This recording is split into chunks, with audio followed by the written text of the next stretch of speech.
이거 뭐야? 왜 그러세요? 나 참. 아, 이 자식 뭐 하는 놈이야? 왜요? 뭔데요? 이거 설탕이잖아. 마약이 아니라 설탕.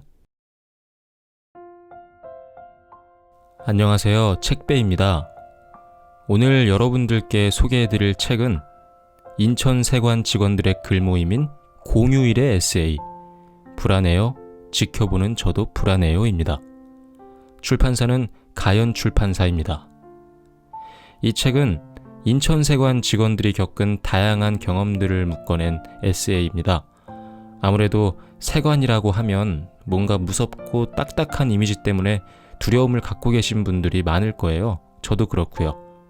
그런데 책을 보면 그들 역시 우리와 똑같은 사람이고 다른 직장인들과 다를 것이 없다는 생각이 들면서 그들의 노고가 느껴집니다. 여러분들도 세관에 대한 고정된 이미지가 있었다면 오늘 영상에 소개될 몇 가지 에피소드를 들으시고 그들을 이해하고 기존에 생각하고 있었던 세관에 대한 이미지를 바꿀 수 있는 시간이 되었으면 합니다. 네, 그럼 좋은 시간 되세요. 책을 펴내며 인천공항은 2001년 개항한 이래 우리나라와 세계를 연결하는 최대 관문입니다. 일반적으로 한 해 약 7,100만 명의 여행객들이 인천공항을 통해 드나들며 그 역할을 톡톡히 해냈습니다. 그러나 전혀 예상하지 않았던 코로나19가 전 세계에 퍼지며 우리 삶의 많은 것을 바꿔놓았습니다. 작년 3월경부터 국가 간 이동에 제한이 걸리면서 하루에 인천공항을 이용하던 20여만 명의 이용객이 8천여 명 아래로 뚝 떨어졌습니다. 이러한 세상이 올 거라고 예상한 사람은 없었을 겁니다. 밤낮을 가리지 않고 여행객들이 오가며 하루 24시간 북적대던 인천공항이 이처럼 장기간 한산했던 적은 없었습니다. 해외 여행객 수가 꾸준히 증가하며 여행 관련 프로그램도 성황리에 방영되었고 많은 사람들이 휴가 때마다 이번에 어디를 가볼까 즐거운 고민을 하던 일도 이제는 아련한 추억이 되어가고 있습니다. 인천세관은 여행객들이 출입국할 때 항상 지나가야 하는 곳입니다.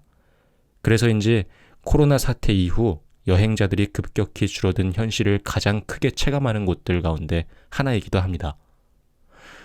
대부분의 여행자들에게 세관은 세금을 부과하고 징수하는 기관으로 여겨져서 다가가기 어려운 곳이었는데 요즘엔 어째 그 문턱이 더 높아진 느낌입니다. 썰렁하다 못해 쥐 죽은 듯 조용하기까지 한 세관이 저희들도 낯설게 느껴지니까요.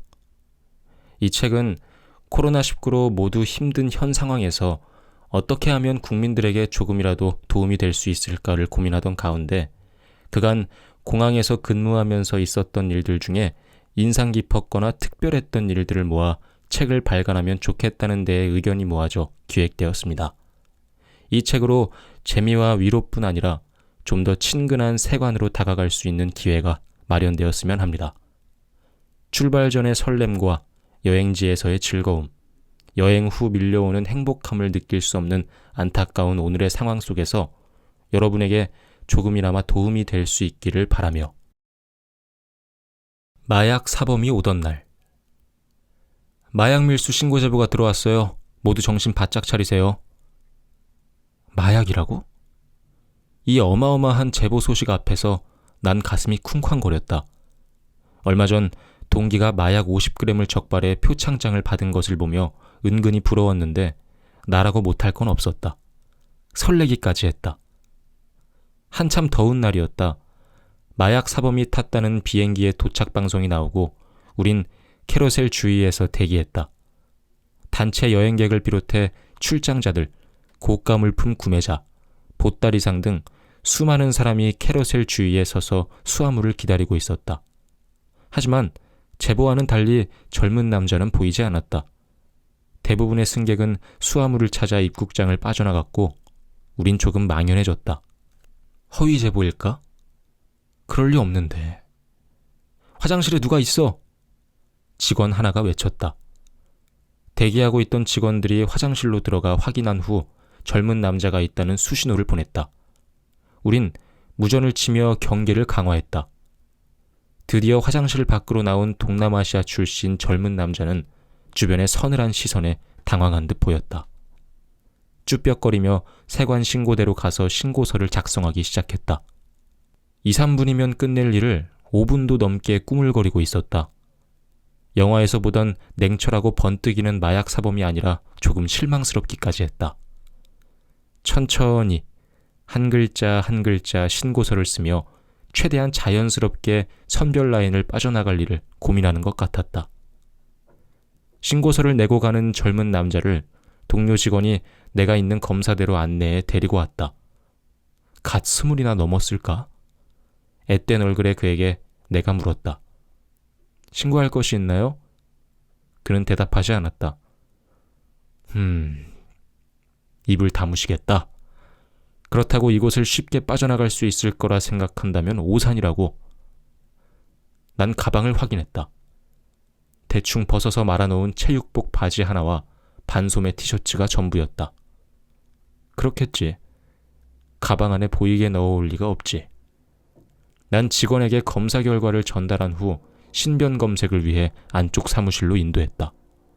몸수색을 맡은 직원이 촉수 검사를 하자 다리 쪽에 뭔가 두툼한 것이 드러났다.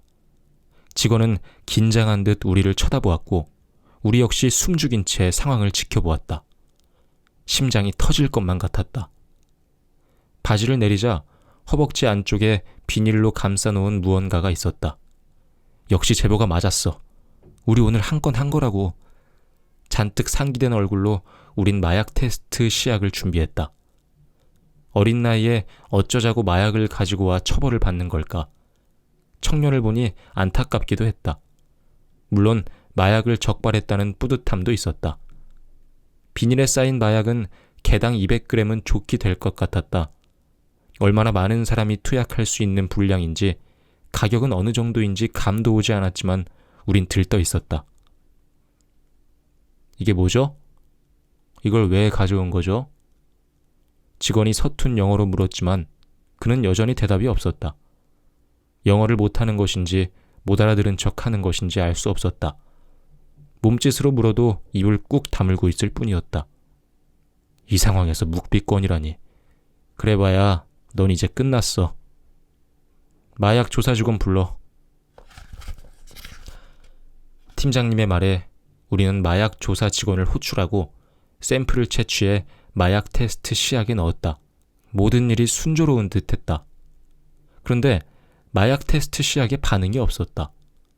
뭐지? 당황한 우리는 다른 시약을 가져와 테스트했지만 마찬가지였다. 의아해진 우리는 서로의 얼굴만 쳐다보았다.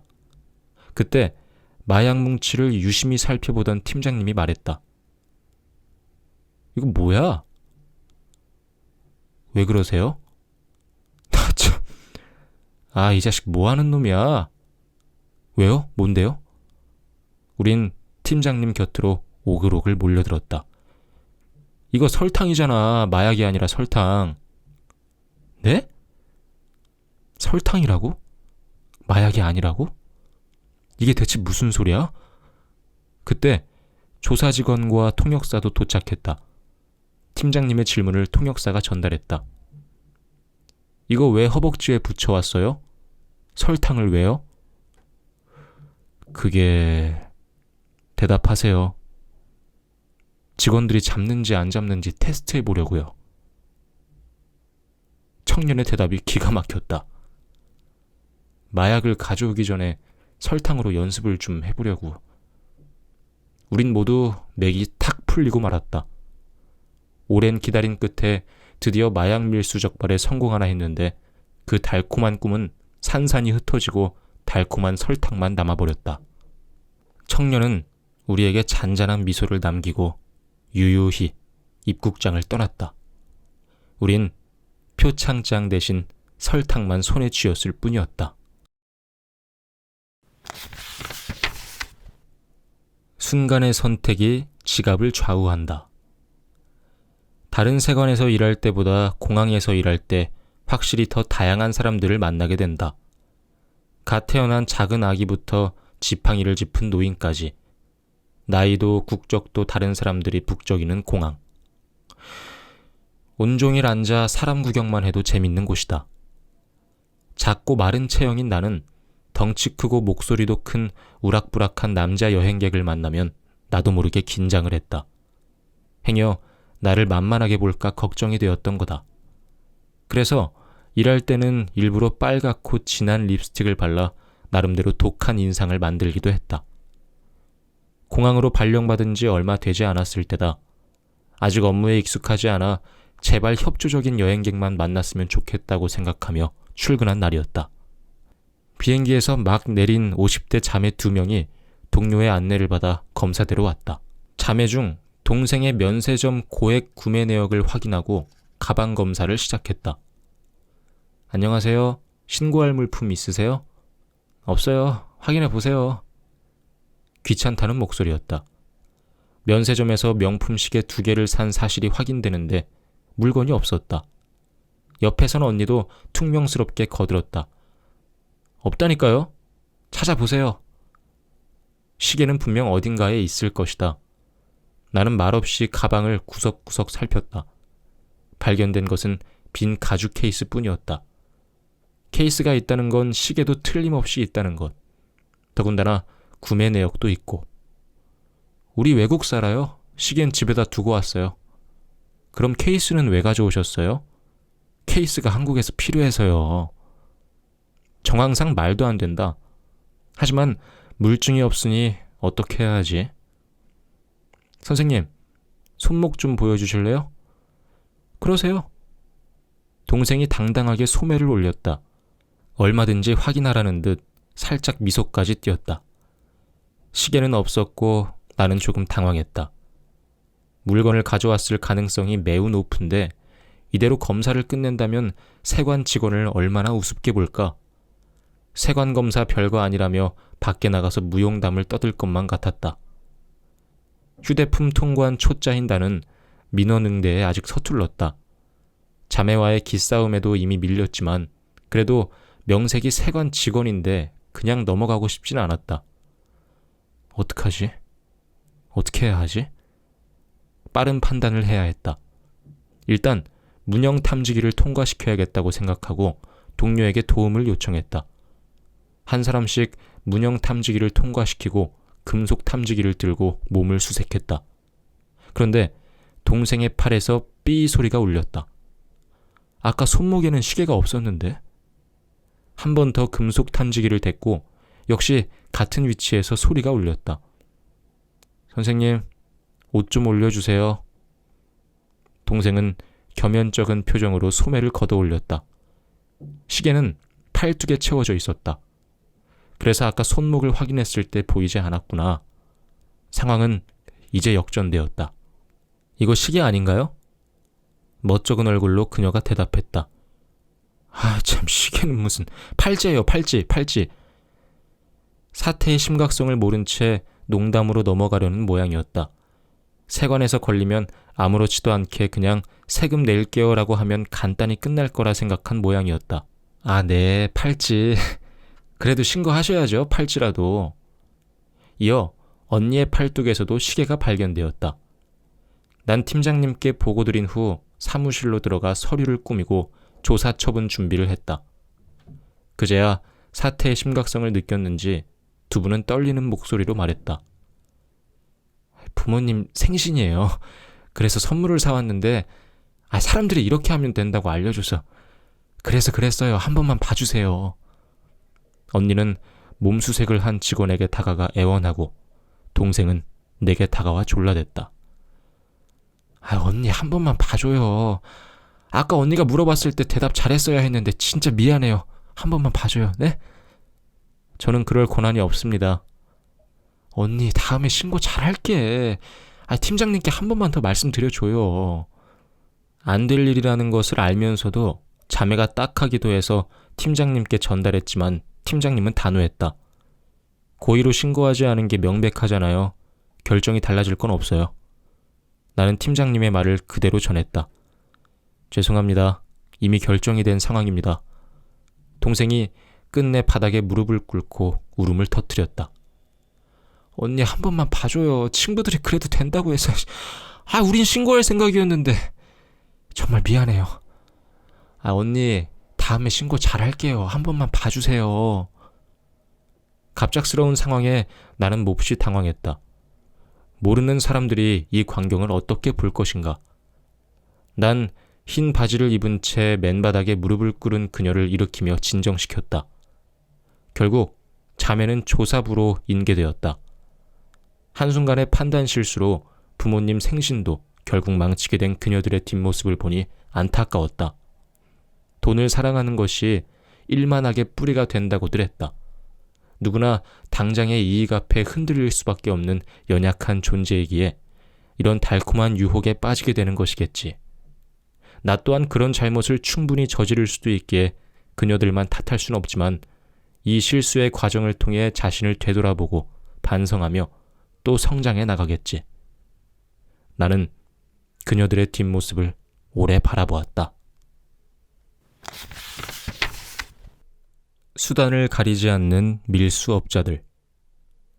60년대, 70년대의 유년기를 보낸 사람들만 해도 동네 친구들과 수박서리를 했네, 참외서리를 했네, 무용담처럼 떠드는 일이 많다. 당시야 서리가 동네 이야기거리 정도였지만 지금이야 말도 안 되는 소리. 엄연히 절도이고 쇠고랑차기 딱 좋은 일일 뿐이다. 그런데 이 시대 인천공항에서 그런 절도가 일어났다면 그건 말할 필요도 없이 구속감이다. 작년 3월 인천공항은 어디 한 곳 빈자리를 찾을 수 없을 만큼 북적였다. 늘 그렇듯 세관 직원들의 임무는 국민의 건강과 안전을 책임지는 자리다. 여행객들이 들여오는 것들이 적법한 물품인지, 국민 건강에 위해한 물품인지 확인 절차 없이 통관시킬 수는 없다. 종종 막무가내로 떼를 쓰는 여행객들이 있지만 그런다고 될 일이 아니다. 세관은 만만한 곳이 아니다. 그 일은 이렇게 시작되었다. A국의 건장한 청년들은 우리나라에서 씹는 담배를 판매할 계획을 세웠다. 씹는 담배는 한국에 사는 자국민들에게 인기가 높은 물건이었다. 하지만 명백히 판매를 목적으로 하는 물품이고 관련법에 따른 허가 대상 물품인 씹는 담배를 무사히 들여올 방법은 없다. 무조건 세관 유치 대상이다. 당연히 A국 청년들의 씹는 담배는 유치되었다. 그렇다고 일반인이 담배를 상용 목적으로 판매 허가를 받는다는 건 거의 불가능한 일이라 결국 그들은 유치품을 보관한 창고에서 씹는 담배를 도로 훔치겠다는 어마어마한 계획을 세웠다. 세상에 말도 안 되는 일이었다. 국가가 운영하는 보관 창고에서 담배를 훔치겠다니. 공무원 생활 20년째지만 이런 계획은 들어본 적도 없다. 아무리 절박했기로서니, 아무리 우리나라 공무원을 얕보았기로서니. 밤 11시경 A국에서 온 남녀 6명이 사무실에 나타났다. 혼자 일하고 있던 나에게 4명의 여성이 다가와 애워쌌다. 분실물을 찾으러 왔는데요. 분실물이 있다면 찾아드려야지. 하지만 난 이들이 내 주위를 산만하게 만드는 와중에 건장한 청년 2명이 유치창고 안으로 잽싸게 들어간 것을 눈치채지 못했다. 그들은 앞서 유치되었던 자신들의 물품을 훔쳐 창고 밖으로 달아났다. 뒤늦게야 무언가 수상한 느낌이 들어 나를 에워싼 여성들을 피해 자리에서 일어났을 때 중량 28kg의 씹는 담배를 훔쳐 도주하는 그들을 목격했고 곧바로 추적했다. 추적을 감지한 그들은 결국 담배를 복도에 버리고 황급히 공항 밖으로 달아났다. 확인해보니 주범을 비롯한 A국의 6명은 모두 보따리상이었고 총 42회에 걸쳐 국내에서 밀수입죄 및 검사 방해죄로 통고 처분을 받은 전력이 있었다.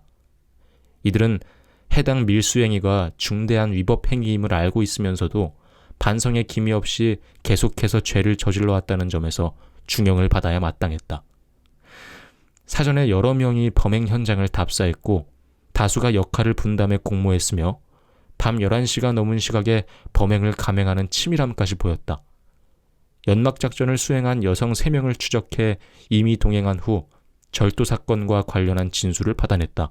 하지만 이들은 주동자들과는 서로 모르는 사이라고 끝까지 발뺌했다.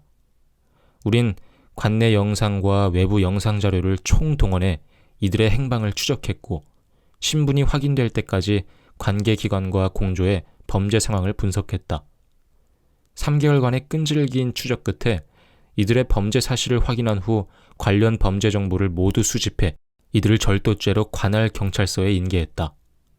우린 수년간에 걸쳐 공항에서 횡행하는 밀수 행위와 질서 교란 행위를 차단하고자 노력해왔다.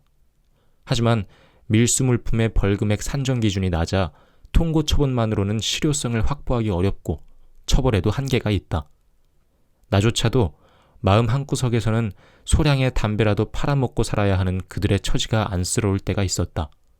하지만 세관 공무원으로서 우리나라 살림을 탐하고 공항의 질서를 파괴하는 이들의 범죄에 응당한 처분을 내려 법질서 기강을 바로잡아야만 했다. 그게 나의 소임이다. 국가가 운영하는 유지 창고에까지 들어와 절도를 계획한 그들은 가벼운 처벌을 예상했을 것이다. 우린 엄한 처벌을 경찰에 요청했다. 가벼운 처벌의 한계를 조금이나마 극복할 수 있는 계기가 되었으면 하는 마음이었다. 법치국가의 근간은 이렇게 한 걸음 한 걸음 나가며 세우는 것이 아니겠는가. 아직도 공항 어딘가에서는 또 다른 밀수범들이 범행 모의를 하고 있을 것이다. 생계를 이유로 수단을 가리지 않고 밀수업을 계속 시도하고 있을 그들에게 이번 일이 교훈이 되었으면 하는 마음이다. 우리의 임무는 아직 끝나지 않았고 현재 진행형이다. 밀수 근절과의 전투태세. 이상무. 숨은 불법 식품 찾기. 참 신기한 직장이야. 곁에 섰던 동료가 의아한 낯으로 돌아보았다. 나는 말 그대로라는 의미를 담아 어깨를 한번 으쓱했다. 인천공항 입국자 담당 부서에서 일하는 세관 공무원은 정말이지 신기한 일생을 보낼 수 있다. 그렇게밖에는 설명할 수가 없다. 일반인으로 살면서는 평생에 한 번 볼까 말까 한 물건을 모두 만나볼 수가 있으니까. 총기, 마약, 금괴부터 시작해서 심지어는 살아있는 전갈, 원숭이와 같은 생물도 종종 적발된다. 이곳에서 근무한 지도 꼬박 3년째였다. 서당계가 3년이면 풍어를 읊는다고 하더니 여행자 휴대폰 분야에서 나올 수 있는 거의 모든 불법 상황을 줄줄 읊을 수 있는 경지에 올랐다. 최근 여행객 사이에서 유행하는 밀수 품목은 외화나 마약이 아니다. 건강식품이라고 쓰고 불법 식품이라고 읽는 것인데 요즘 어르신들의 이템이어서 그런지 들여오는 족족 잡아내도 밀수를 시도하는 사람은 언제나 있다. 사람들이 건강에 관심을 갖는 건 좋은 일이다. 사람들이 관심을 가지니까 관련 산업이 발전하는 것도 물론 좋은 일이고 말고. 그런데 발전하는 건강 관련 산업이라는 게 불법 다단계 시장도 예외가 아니라는 점이 문제였다.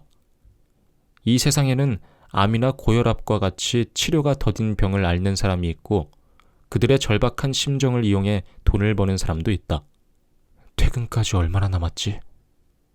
나는 내 목소리가 너무 기도하는 것처럼 들리진 않기를 바랐다. 동료는 픽 웃으며 대답했다. 1시간 정도요.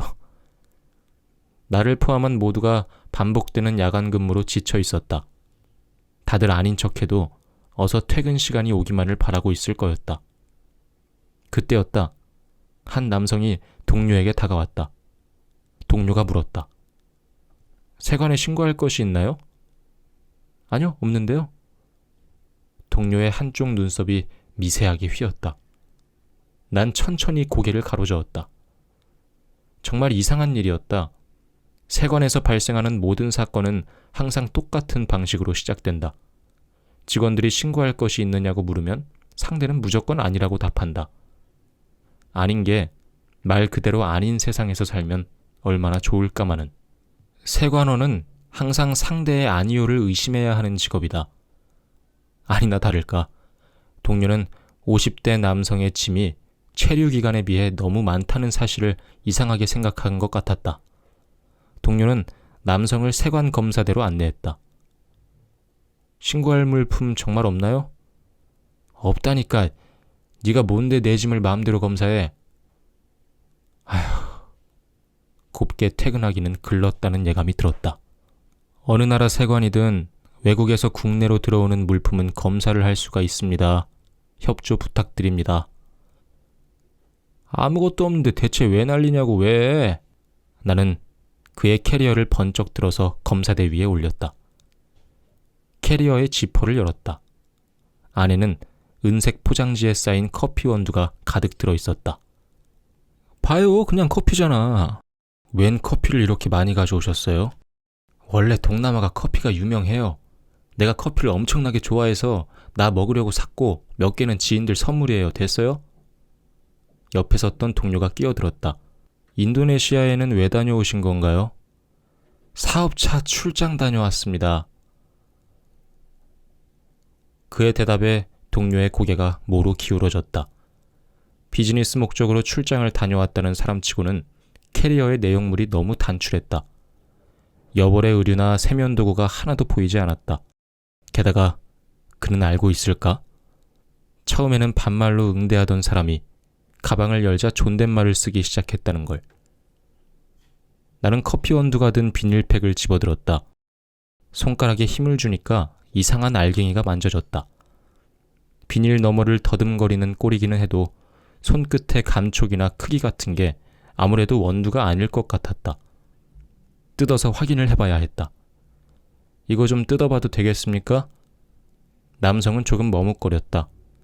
그의 얼굴이 천천히 시뻘개졌다. 아무것도 아니면 책임질 거예요? 물어줄 거냐고. 남성의 이마에 핏대가 올랐다. 원두가 뜯는다고 상하는 것도 아니고 본인이 드실 거라고 하셨는데요. 보상을 받으실 필요가 있나요? 그러니까 그게... 최대한 손상 가지 않게 조금만 뜯어서 확인하겠습니다. 그의 고개가 푹 꺾였다. 한숨을 내쉬는 걸 보자 확실히 뭐가 있겠구나 싶었다. 동료가 칼을 가져다 주었다. 나는 포장의 윗부분을 조심스레 갈랐다. 안쪽에서 커피 원두가 아니라 커다랗고 붉은 알약이 툭 튀어나왔다. 아무것도 없다고 그렇게 우기더니 결국엔 드러날 것을. 솔직히 말하면 조금 비꼬아주고 싶었다. 커피 원두가 참 크고 색이 곱네요. 인도네시아가 원두로 유명하다더니 이걸로 커피를 내리면 붉은 커피가 되나요? 이 알약은 뭐죠? 마약은 아니었다. 그러니까 뭐라고 해야 할까? 밀수계의 신제품인 것 같았다. 사방을 휘둘러보며 한참을 머뭇거리던 남성이 체념한 듯 사실대로 털어놓았다. 사슴 태반 영양제입니다. 이 영양제의 제조업체인 싱가포르의 알사는 사슴 태반 줄기세포 캡슐 제품을 전문적으로 판매하는 다단계 회사였는데 남성은 바로 그 알사에 등록된 회원이었다. 식약처의 인증을 받지 않은 제품임에도 시중에서 50만 원가량에 판매되고 있어 판매 수당을 받기 위해 위험을 감수했다는 거였다. 그러니까 비즈니스 차원의 방문이었다는 게 아주 거짓말은 아닌 셈이다. 퇴근을 앞둔 동료와 나는 재빨리 캐리어 안에 모든 커피 원두팩을 개봉했다. 전부 같은 영양제가 들어있었고 세어보니 2만 정에 달하는 양이었다. 왜 저런 영양제를 살까요? 효과도 없고 위험할 텐데. 남성을 조사부서에 인계하고 돌아온 동료가 마침 근처에 있던 팀장에게 물었다. 뭐라도 먹고 나아지고 싶은 게 사람 심리인데 그걸 이용하는 놈들이 나쁜 거지 뭐. 곧이어 우린 사슴태반 영양제가 입국장에 불러일으킬 참사를 생각하며 몸을 조금 떨었다. 분명히 아주 많은 사람이 밀수를 시도하고 걸리고 처벌받겠지. 나는 속으로 빌었다. 한국인들이여, 허위 과장 광고에 속지 맙시다. 국내 인증받지 않은 불법 식품은 먹지 맙시다. 저희 퇴근 좀 시켜주세요, 좀.